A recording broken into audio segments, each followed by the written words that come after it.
This is Conversations with Paycheck and Red, a weekly podcast with two good old boys talking about anything and everything that crosses their mind. You may not know what you're going to get with an episode of Paycheck and Red, but you sure know you don't want to miss it. So do what you got to do. Download the app, find the episodes online, and make sure that you don't miss 1 second of Conversations with Paycheck and Red.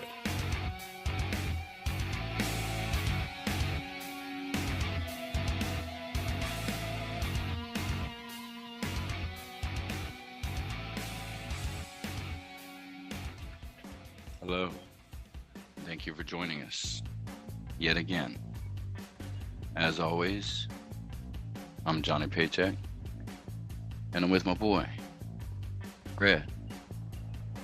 What's going on, party people?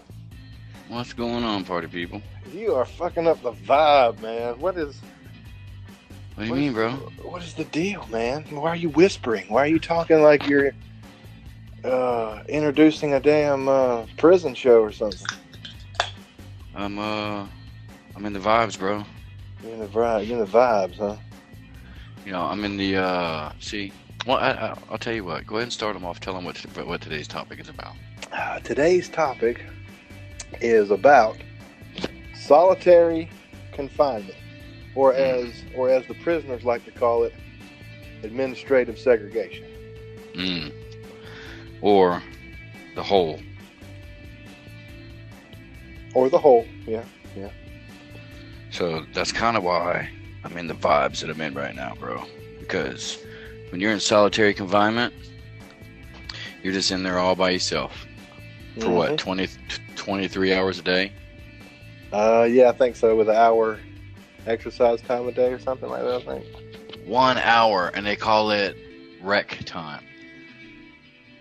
Have you ever seen what their 1 hour? Like, have you ever seen? Everybody knows that there are shows out there, you know, on Netflix or whatever, and they talk about prison. So I'm sure most people have seen what that 1 hour of rec time looks like when you're in the penitentiary. But it's literally a cage. So you go from an inside cage to an outside cage for 1 hour. Yep. I think they only get like. I think the solitary confinement cell is a little smaller than the actual like general population cells. I think it's like 80 square feet or something like that. I think they get. Yep, 80, not much larger than a king size bed. Right. Yep. So according to some of the research that I've done, there are about 80,000. And this number was taken 2 years ago. 80,000 people being held in some sort of solitary confinement in the United States. Wow. That's actually a pretty low number. I thought it would be higher than that with all the people in jail. Well, it's no secret that the number of people in prison continues to grow. Right. There are more prisons in this country than there are schools, recreation centers, libraries, ball fields. It's crazy. Yeah. So we could spend, this episode talking about prison and the effects that prison has on people, and maybe some rules, that some people might not be aware of, regarding the prison system. But we're going to go a little deeper here, and we want to touch on what Red mentioned is solitary confinement. So, Red, you want to give the listeners, who might not have an idea, what solitary confinement is within the prison system and how one might end up there?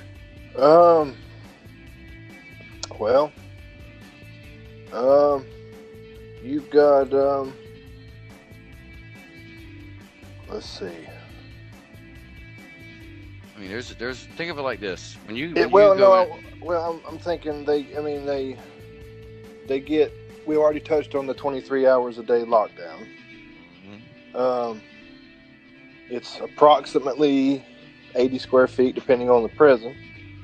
They only get a bed, a sink, and a toilet. That's it. And most of that shit's either made of, everything in there is made of concrete, everything, or like some kind of metal. Right. Yeah. And and they normally get. I mean, depending on the infraction, they normally get hours, days. But here lately, from what I've gathered, watching these Netflix documentaries and all this kind of stuff, they even get years, decades even. So you've got people spending years, decades alone by themselves, 23 hours a day, inside their own mind the entire time. So, could you imagine that? No, dude, I couldn't. That's torture. That's prison within prison. Listen, being in there by yourself for that period of time, I don't like a lot of people.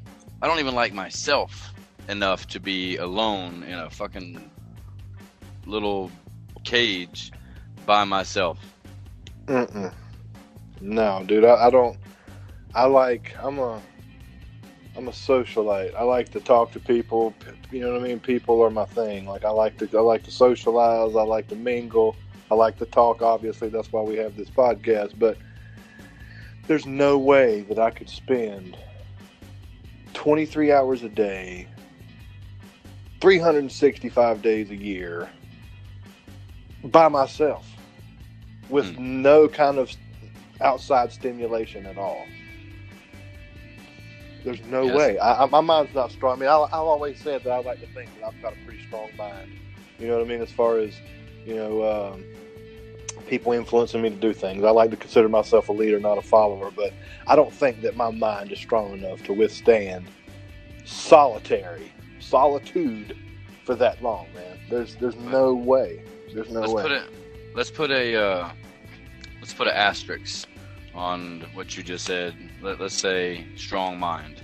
Let's put an asterisk by that for just a second. I want to come back to that. But real quick, in the United States, solitary confinement was first implemented in 1829 as an experiment right here in the United States. It was in Eastern State Penitentiary in Philadelphia. And the reason for solitary confinement, it was based on a Quaker belief that prisoners that are isolated in stone cells with only a Bible, which I don't even think they give them that anymore. I mean, I'm sure that they're readily available to anybody that would want them. But it seems like, real quick, just a little side note. It seems like I watched the documentary. Wait, hold on. Just one more sentence. They would get a Bible because they thought that they would use that time to repent, pray, and find introspection. Huh. Well, it seems like I remember seeing on some of these documentaries, that's the only thing that they're allowed to have from the outside world is a religious booklet of some sort. Whether it be a Quran, a Bible, whatever. You know what I mean? They get some kind of religious booklet to read. But that's for legal purposes. Yeah. And if it wasn't for the legal purposes, they wouldn't even get that. But see, here's now. I know that I'm not sure the statistics as far as how many people on average, go to jail. Like, how many people do you think in America, just a ballpark, do you think at some point in their lives go to jail? Do you have that statistic in front of you so I can see if I'm close or not? No, I don't. I was just curious as to how many people you thought. Like, is it normal for a person to go to jail at least once in their life? No, dude. It's so abnormal. I mean, we talk a lot about cultures and decision-making, people's decision-making skills and all that in this podcast, but it all comes back to the life you lead, how you were raised, and where you were brought up, and, being a victim of the system and all that kind of shit. You know what I mean? Like, I don't think it's normal for people to go to jail at least once in their life. I mean, you have exceptions where people are in and out of prison, and some people feel normal in prison. They don't feel like they belong in the outside world, so they do these crimes in order to be put into prison because that's where they feel normal at. They're safe there. They have roof over their head. They get 3 squares a day. They have social interaction with other people. So it's a world within itself, But then when you go and do some of these heinous crimes like some of these guys and women are doing, and you get put in a solitary, that's prison within the prison. But as far as numbers go, dude, I don't even know I don't even know where to start, because what is the American population? In the billions, right? Yes. So 3 billion, maybe. I believe the number is somewhere around 3 billion. I mean, I'd probably go as far as to say 20 or 30 million incarcerated people in the United States. So it's odd, and you talk about culture. We kind of grew up in the same region of this continent, Mm-hmm. but have different beliefs. Like, I believe that it's natural for a person to get arrested at least once in their life. And it's funny because when you think jail, you think culture, and you think people are institutionalized and they keep going back.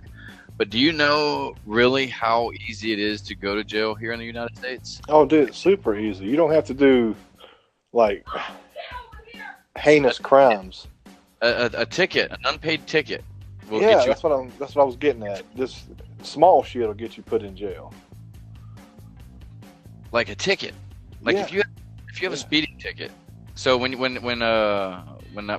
that question arises about, do you think a majority of people have been through the jail at least once? And I tend to think that based only on the fact that how easy it is to actually go to jail. Did you know that it is in the United States has the most prison in the world? We also have the longest sentences for crimes in the world. So Right. what we would go to jail for 10 years for, in most countries, they would go to jail for maybe 2.5 years. Wow. That's how different our jail system is. But think about, the ramifications of solitary confinement. The average person spends, let me think, I'm pulling this all off my mind because I did my research. 7.5 years. The average prisoner spends 7.5 years in solitary confinement. On an average? Yeah, you know what the average is nationally? Nationally, No, I couldn't even begin to guess. 2.5 years. Jeez, man, that's scary. And you pay for that. You pay for solitary confinement Mm-hmm. as a taxpayer, as do I. Right. So, at what point does solitary confinement become inhumane? And what's the word that they would use in politics when it comes to war? Like, it's a crime against Humanity? Yeah, right. Wouldn't you think? I mean, putting somebody in solitary Yeah. confinement for 7 fucking years. Yeah, Minimum? dude, it's almost a form of torture, in my opinion. I mean, So let's talk about Red. Let's talk about Red for a second. Okay. Let's all play pretend. Red, you've been incarcerated. You are currently in the hole. You are in solitary confinement. Mm-hmm. I'm assuming, because I know who you are and you're a rational guy and you're a smart guy, that initially, for the first day or so, maybe the first few hours or whatever, you'll think about, damn, this sucks. Yep. This is bullshit. The system sucks. But then what? I mean, 7 years in, what are you thinking about? Man, let's see. I'm trying how to put this. I don't know. You said you were strong. You said you were strong-minded. I am. I like to think I am. But when you put a person, in that kind of predicament, man. I mean, me personally, I would find ways to keep my mind busy where I didn't dwell on the solitude. I mean, I know that's easy for me to say out here looking in, but me being who I am, I would find a way to occupy my mind, whether it's just counting from 1 to infinity, keeping my mind busy thinking about things, or whether it would be reading that religious book of whatever. I know that would eventually run out, but I would find exercises or something to keep my mind busy to where I didn't lose it. You know what I'm saying? Like, I don't know. You know, like I say, that's hard. That's very easy for me to say on the outside looking in. I've never been put in that predicament, but I really don't know what I would do, man. I mean, I'm thinking of things off my hip, spare the moment things here that I would try to do, but I don't really know that I could handle it for that long. That's what I'm saying. I like to think I have a weak mind, but once I get put in that predicament, there's no telling what would happen, because it's even legal, man, for these states to put mentally disturbed people in solitary also. So they've already got mental problems, and then they're going and putting them in these holes by themselves for them to even get deeper into their own mind. And I mean, you could put a sane man in solitary confinement, and in a few months' time, he could be considered psychotic. Because right. it creates hallucinations. It creates psychosis. I mean, you think about being alone so long that you start seeing shit. Well, first, let me just say, just for our listeners. I mean, that's crazy. Well, solitary confinement is a form of imprisonment in which an inmate is isolated from any human contact, often with the exception of members of the prison staff, 22 to 24 hours a day, with a sentence ranging from days to decades. That's Wikipedia's definition of solitary confinement. But Red, you're looking at 3 months tops of sanity when you're in isolation.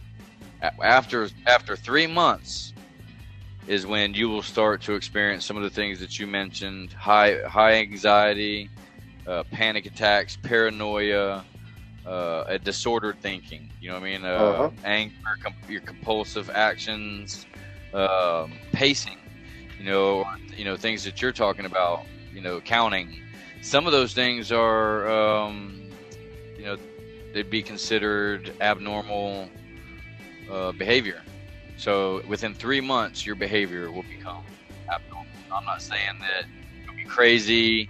You say that you're a strong-minded person. I think I'm a strong-minded person, so I know where you're going with that. And a sane, confident, strong-minded individual would think that all the things that you just said, you know what I mean? I'm strong-minded enough to know that I can go in there and I can know that it is what it is. It's solitary confinement. And you combat that for the next 7 years. Combat knowing that, because I'm sure your mind will start playing tricks on me, like you talked about, seeing other people, hearing voices, So would you masturbate if you were in solitary confinement for 7.5 years? I'm sure that there'd be I would be the masturbation king. Right?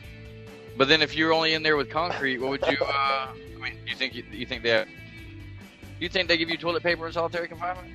I would like to think so. I mean, that's kind of inhumane not to, right? Well, if you're in solitary confinement, I imagine, somebody might have to bring you, a couple of rings around the 4 fingers. You know what I mean? Yeah, I'm pretty sure. I mean, I don't know, like, rules or, legal parts of it or anything, but I'm pretty sure they give you toilet paper. Well, you'd like to think so, but it's kind of sad. I mean, I could be wrong. I mean, I don't know. I've never been in solitary, but from what I can remember, some of these documentaries that I've watched before, it seems like I remember toilet paper being in these solitary cells with these guys. Yeah, well, as most of you know, because it's been mentioned before, I have been to prison a few times. I've never been to solitary confinement, but I do know that, yes, they do, in fact, give you toilet paper. So if you were to masturbate, I would think that they would become suspicious of why you're going through so much toilet paper. And if they find out that you're masturbating, that's another charge. Did you know that? I did, yep. So did you know that, what they call it, if you get caught masturbating in the prison system, that's like destruction of property, of state property. Really? And they will send a letter home to your family saying that you are in the hole or you have been charged with masturbation. So not only did you get caught masturbating, and that's awkward in itself, but then they write home and they tell everybody about it. Yeah, I'd have to be one of those in the middle of the night masturbators.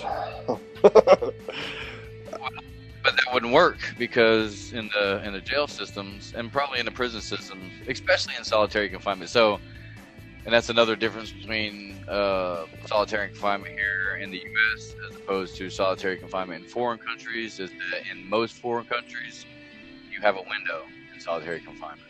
The United States is the only country that I'm aware of that does not have windows. Like, so can you imagine? So you don't know if the sun's out or not. You don't have a watch, you don't have a clock, you know what I mean? So the days literally pass by in a manner to which you don't know what time of the day it is, you don't know what day it is, you know what I mean? So I imagine that you would lose track of sanity. Yeah, you could. I mean, not having windows to see daylight or nighttime, you would lose track of time very easily, I would assume. And that in itself, losing track of time and time being obsolete to you anymore, would be something that would make me crazy. Wait, is that why people scratch on the walls? I would imagine so. They keep their own time. So how would you do that if you're in there for 7 years? Like one scratch equals 2 years? You know what I mean? What if you had 50 years? Or it's hours, or they count. See, that's where the counting thing comes in for me. I mean, if I lost all track of time and days and all that kind of stuff, then counting, I guess, in my instance, would keep some organization in my head as to how long I've been in here, how many days I've got left, counting down hours. Because when you get put in there, I'm assuming you're knowing around about what time it is.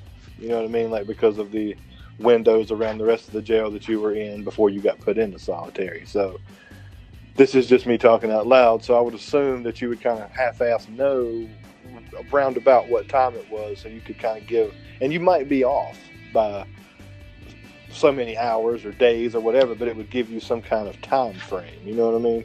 It might not always be right, but yeah, it would be on your own time frame that you made up. Right. Because there's no way you'd be able to keep up with time. No, which I mean, like I say, I'm talking out loud, dude. I mean, I'm just saying, that's just one of the ways to keep my mind sane and to keep organization in my life that was taken away from me. You know what I mean? But I don't know what. I mean, you see the scratches on the walls with the marks through them and all that in the movies, and sometimes you see it in these documentaries, but I really don't know how you would keep time in solitary confinement. I mean, I would count for so long, and after a while I would judge how long it took me to count so far as to how, you know what I'm saying? I wouldn't literally sit there and count 1 Mississippi, 2 Mississippi, you know what I mean? That would get kind of crazy, but that losing track of time would be the worst thing for me personally.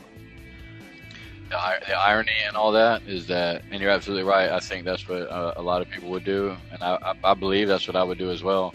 Find some way to keep up with the time, but it's so ironic because when you're in general population, that's exactly the last thing that inmates do. They do not keep track of time, because it's like watching water boil. Have you ever stood over a pot and waited for it to boil? Yeah, I mean, all that makes forever. sense to me, and personally, from one end of the spectrum of this show to the other, I've never been to jail or prison. I've been in trouble with the law a few times, but never to the extent of being incarcerated. So I really don't know. You know what I mean? Like, I'm speculating here, and from what I've seen on documentaries and all that. I mean, from what I can tell, dude, solitary is a fucking bad thing. I don't agree with it, but what I'm saying is it inhumane? I think it is. Yeah. I mean, keeping a serial killer on death row for 20 years is also asinine to me too. I don't even want to get started on that shit. That's waste of taxpayer dollars and everything like that. Yeah, but wait. No, dude. Solitary confinement is a totally different aspect of jail, or prison rather. These guys are already serving time for what they've done, and yeah, they may shank little Timmy over there on the end of the row or whatever, but put him in a cell for hours or a couple days or a month even. but I don't believe in decades of solitary confinement. It's inhumane. It's a form of torture, I think. So even though these guys have done these crimes that they've done, they still deserve to be treated like humans. Even though they didn't act like humans when they were slaughtering innocent children and raping children and killing innocent people and all this kind of shit. That may be the case, that they weren't humans whenever they were doing that, but they still are a member of the human race and they deserve to be treated like humans. Punish them for the crimes they commit. That extent of decades of a long time in solitary confinement, there's no need in that, I don't think. Not in my opinion. I mean, we could take it a step further if we really wanted to get real deep into it. And whoa, everything all right? Did you fall down? No, man, I'm throwing my beer can away. I'm drinking beer over here tonight. Oh, dude, real quick. So, Jacqueline and I, we went out last night. We went to a little shindig, and I brought my shine with me that I got for a wedding anniversary. It was flavored shine. It was cherry. Now, I normally don't like flavored shine, but man, I was feeling so good. I had no hangover this morning. I didn't feel like crap this morning, and I probably drank half a jar of that shit last night. Damn, that's pretty good. But I don't remember hardly anything of last night. Jacqueline's telling me shit that I did, or on the way home or whatever. No, I didn't black out or anything, but I got intoxicated enough to where I don't remember a lot of the stuff that she was talking about. Yeah, I talked to you for 30 minutes last night through text message, and you texted me this morning about some shit about the podcast this evening, and I was like, yeah, I already told you that, brother. I already told you that. Scroll back up and look at it. I already told you all that. Yeah, and after I got on the phone with you, I scrolled back, and dude, I don't remember any of that shit. So, speaking of alcohol and all that, we're going to tie this into jail and prison and all that. Have you ever drank any jailhouse hooch before? Yeah. Yeah. And it's nasty. I can imagine. You know, but if it does break up the monotony of things in prison, you know, it's a lot funner and you can let go a little bit. But I'm also a firm believer in, I mean, look, prison is no place to be getting intoxicated. For me. No, absolutely not. But I'm not an addict. I'm not an alcoholic. You know what I mean? So I'm not at that point where my body needs it. So I could see, you know, addicts being in the prison system and they're still able to get, you know, their fix and all. And I get it. You know, at some point it becomes a medical thing. Like they have to have it or their body's going to go through some crazy shit. But yeah, I couldn't imagine being intoxicated in a prison and not being able to handle business if it came up. You know what I mean? Oh yeah, that's what I was getting ready to say. I wouldn't want to take myself out of commission like that when anything could pop off at any minute. You know what I mean? I really don't see where I could put myself in that position like that. But now I've smoked weed in prison. Right. I've smoked cigarettes. I've smoked cigarettes in a tobacco-free camp, but never got intoxicated to where, you know, I wasn't coherent or couldn't handle shit. Right. But I wonder if I imagine that in solitary confinement, inmates are able to sneak contraband in via COs. You know, if they got money on their books, or they got some money, or their families got money. You know what I mean? I'm sure it happens. Oh yeah, of course it does. You'd be stupid not to think that it didn't. I mean, that shit happens. So that shit happens all the time, man. What drug would you ask for? What drug would I ask for? I'd ask for a little bit of Mary Jane, man. Yeah. Take the edge off, especially if I'm in solitary. How would you light it? Oh man, friction. Friction. I don't know. I mean, I was a Boy Scout, so I'm sure I could come up with something. Yeah, but not in a cell that's made of concrete. I don't know, man. Where there's a will, there's a way. Yeah, I hear you. I would think Ambien. Ambien? Yeah, but like sneak me in some Ambien. Have you ever taken an Ambien and tried not to fall asleep? Yeah, it's pretty intense. Yeah, it is. So that's what I would do. I would enjoy the buzz for as long as I could, and then I'd sleep the rest of the time. So for a few hours during the day, you'd fight the Ambien and enjoy the buzz, and then for the next 10 to 12 hours, you could sleep. Yeah, I was getting ready to mention that before you got off on a little alcohol side story. A lot of these guys combat that solitude with sleep. They sleep like 15 and 20 hours a day just to pass the time. If you're sleeping, that's not good for you. If you're That's not good for sleeping, your body. yeah, but think about this, dude. This is on a super deep level. If you're sleeping, you're not in prison. You're anywhere you want to be. You know what I mean? So with these guys, I mean, I think it's smart, but then it's also dangerous because there's a such thing as too much sleep. You know what I mean? But well, no, dude, your blood actually puddles in your body when you sleep, when you lay down or you stay stationary for length. Oh, Why yeah. do you think? Oh yeah, totally.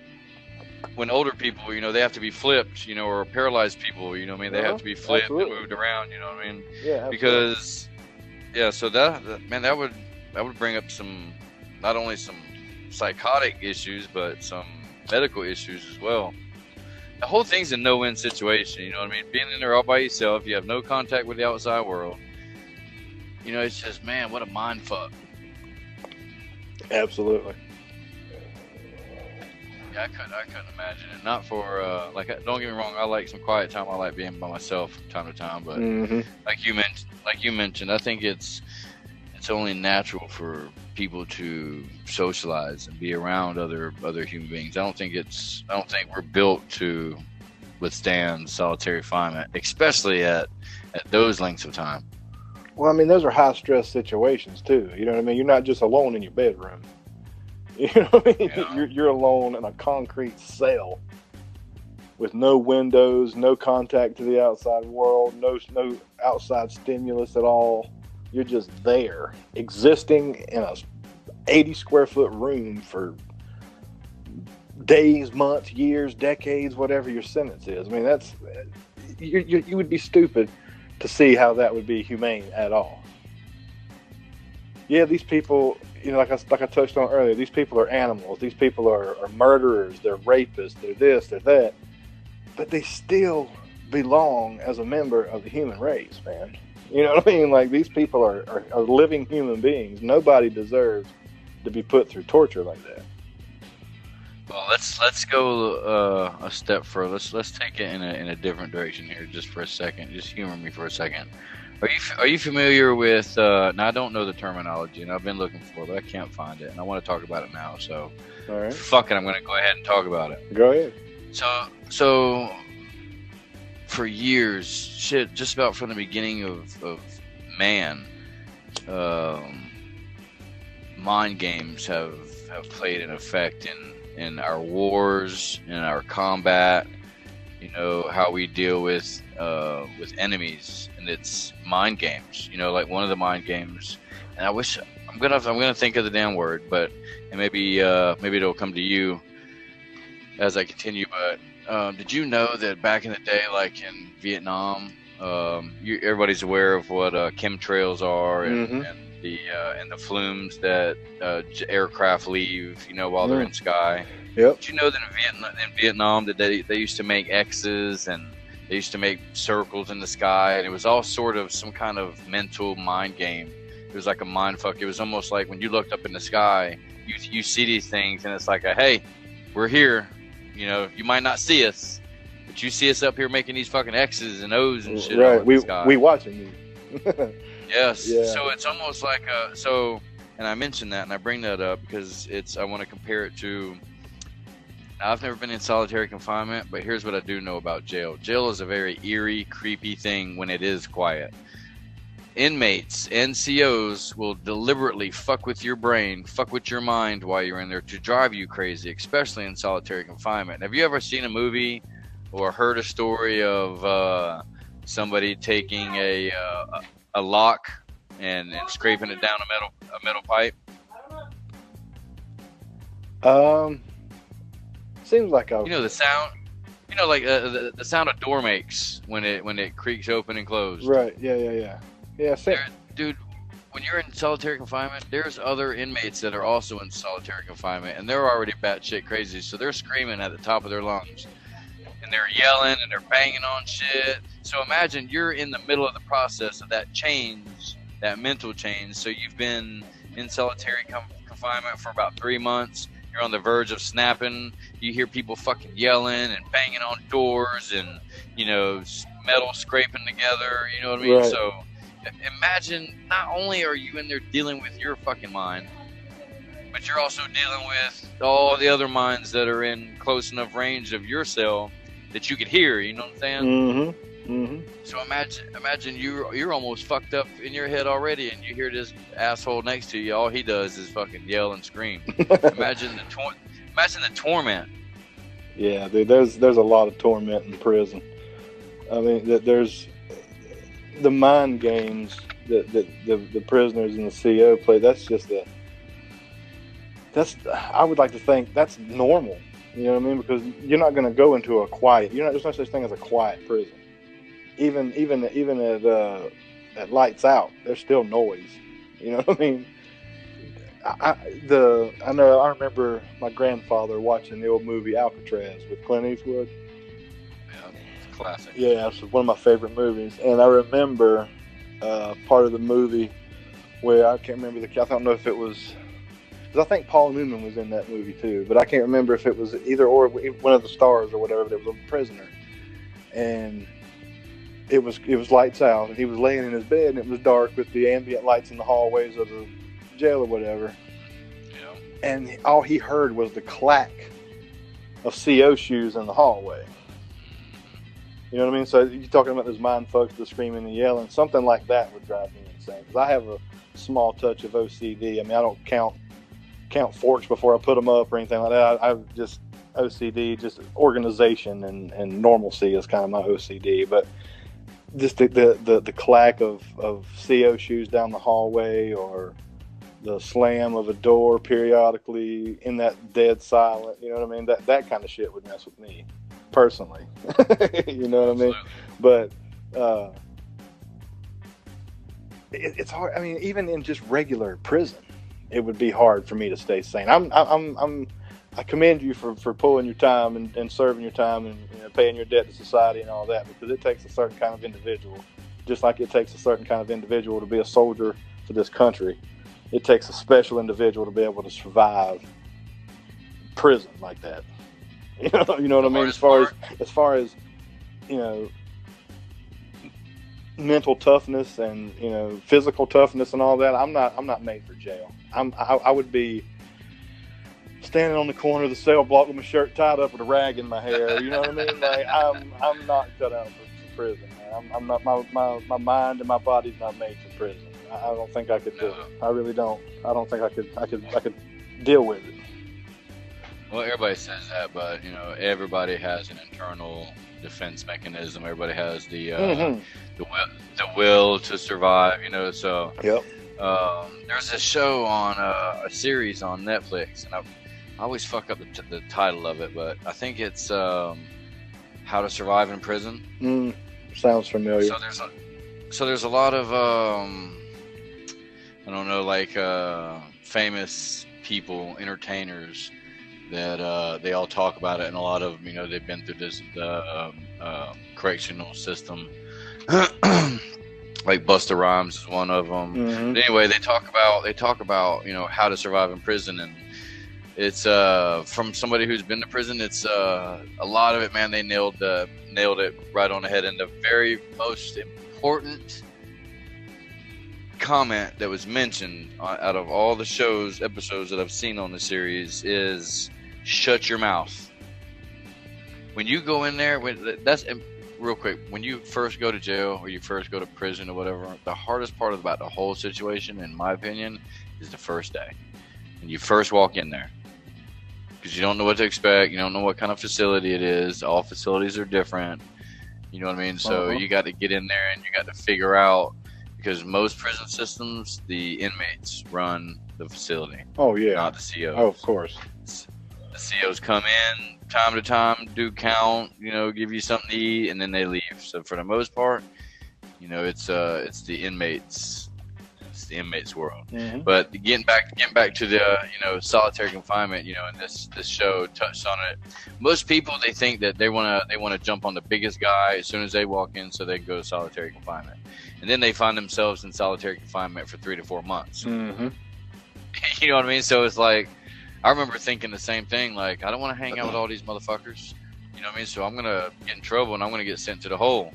it never worked out that way. I mean, I just, you know, I mean, Yeah. fortunately, and crazy thing is, I went into prison with a street mentality.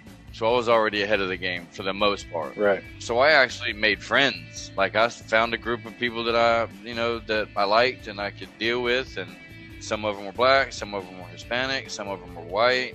I didn't get tied in with the white folks. You know what I mean? I didn't, because that's how it usually is. You know, race or whatever. You get tied in like that. But dude, I made friends. Like, I'm not saying that I had a good time because it's prison and everything, you know, but I didn't get raped. I got in a few fights, you know what I mean? But I made friends there. It wasn't what I thought it was going to be or what society told me it was going to be. But the reason for that is because of my street mentality, because I was already hip to the game before I got in there. So I knew about respect.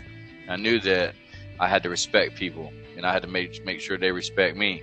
But you're talking about shit as little as the first lesson I learned in prison is this dude told me to come over there and sit down. We were gonna chit chat. I was, you know, my first day or so, and I sat my ass on his pillow. So Right. So to a regular dude, you know, that's not a big deal, right? Right. But in prison, that'll get your ass killed. So, you know, that's how crazy the prison systems are. So you can only imagine how crazy solitary confinement is. Yeah, I was always intrigued. I like watching the prison shows and the movies and stuff like that. But what's always intrigued me is the separate rules and things that prisoners have that you don't find outside. I mean, like the sitting your ass on somebody's pillow, or using food as currency. You know what I mean? Shower shoes. Taking turns for this. Don't stand in my doorway when it's 5 o'clock, or you know what I mean? Just crazy rules like that, man. That part of prison always intrigued me because, like I said earlier, you know, solitary would be considered a prison within a prison, but general population, you've got different cliques, different groups, different nationalities hanging out together, and religions and all that kind of stuff. So it's literally its own world within a world too, also. Yeah, but just understand that, and a lot of people don't realize this, but the inmates run the prison, but make no mistake about it, the COs and the administration, they manipulate how the inmates run the prison. They know that the inmates run the prison. Oh, yeah. And they try to, and here's a perfect example, and a lot of people may not know this. When a white person enters a prison, he walks through the doors, he's going to go into this room, and they're going to talk to him. They're going to ask him, are you affiliated with any kind of gangs? Where are you from? What city are you from? What side of that city are you from? What set are you claiming? So what they do is they tell this white boy that comes in, they literally tell them, Red, okay, this is where your peckerwoods are over here. These are your white boys. Your white boys hang out over there in that right corner right there. Uh-huh.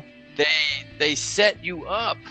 They plan it. They want it that way. They want you to go hang out with the peckerwoods, with the white folks, because they want to keep everybody segregated, because they don't want unity, because they want that's the best way to regulate people, is to segregate them. Yeah. It's not only easier to control them. Real quick, it's not only easier to control them, but that's job security.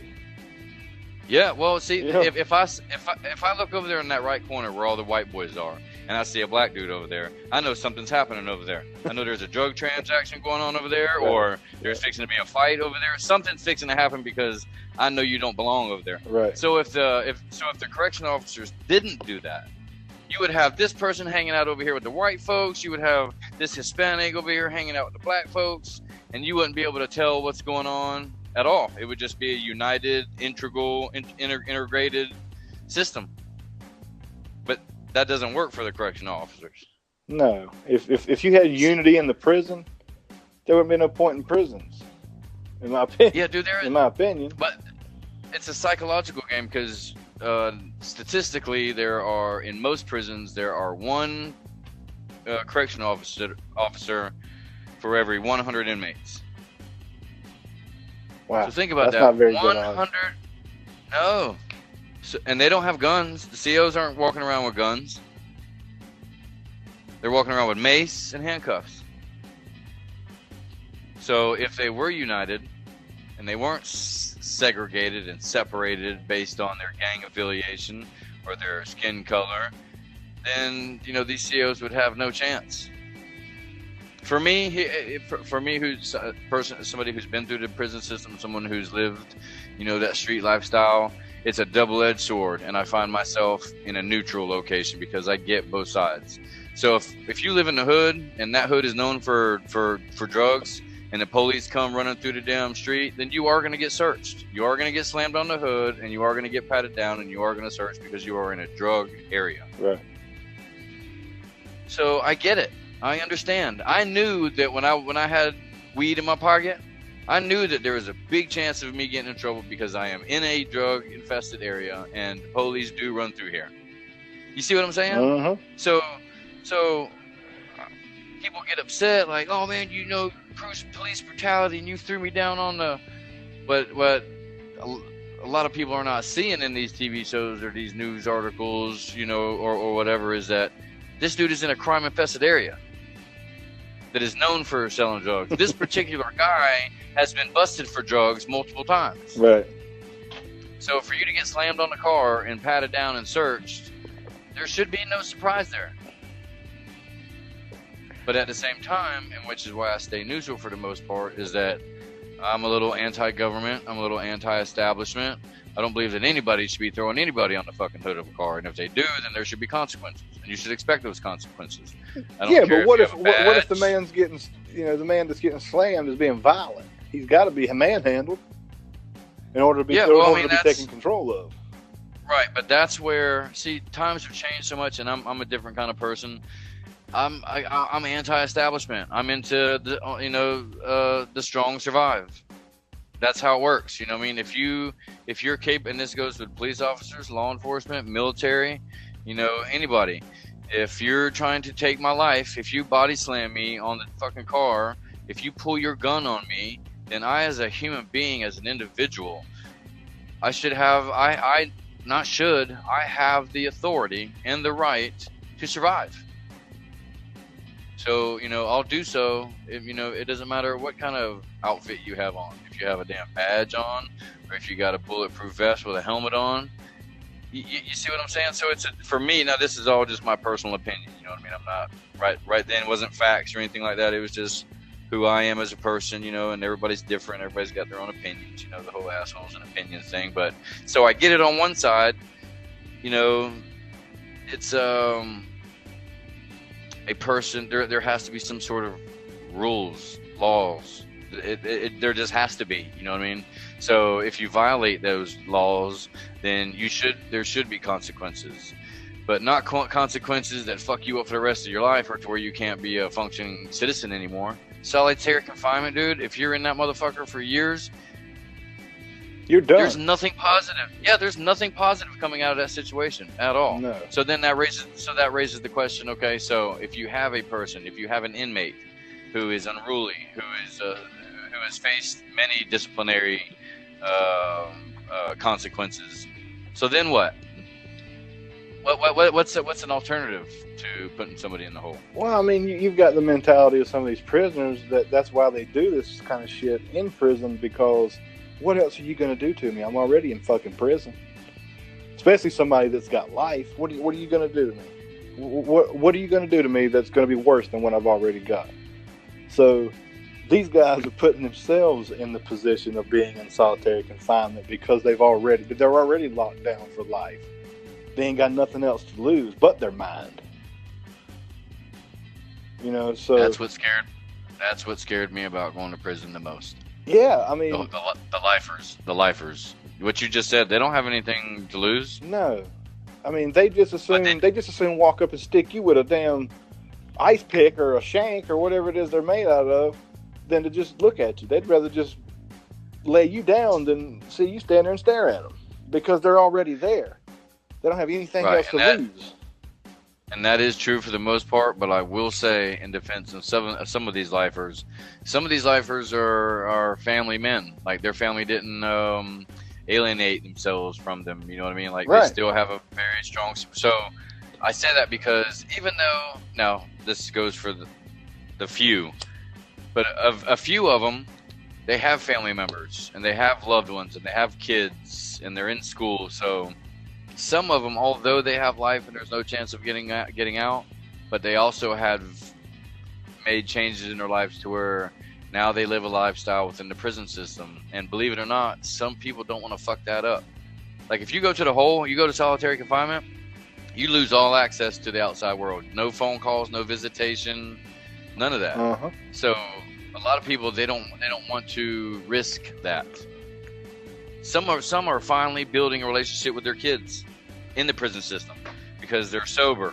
They're in a structured environment, so they can call them at this hour on this day, and you can build. So a lot of lifers, while some will stick you because they don't have anything to lose and they're already in there for life, some of them won't because they don't want to sacrifice the visitation, the phone calls, the letters, commissary, all the luxuries that the little bit of luxuries that prison does offer. But real quick, side note, did you know that commissary within a prison is a billion-dollar industry? I would imagine. You mentioned that it's used for Currency. what was it? For currency. Yeah. So did you know that when you go to commissary, a bag of chips out on the street, they'll cost you $1. That same bag of chips in prison will cost you $2, maybe $2.50, maybe even $3. Yeah, I mean, dude, they can charge whatever the hell they want to for it. But when I say currency, I'm talking about Jethro over here has got a case of ramen noodles, and he needs Jim Bob down the end of the line right there.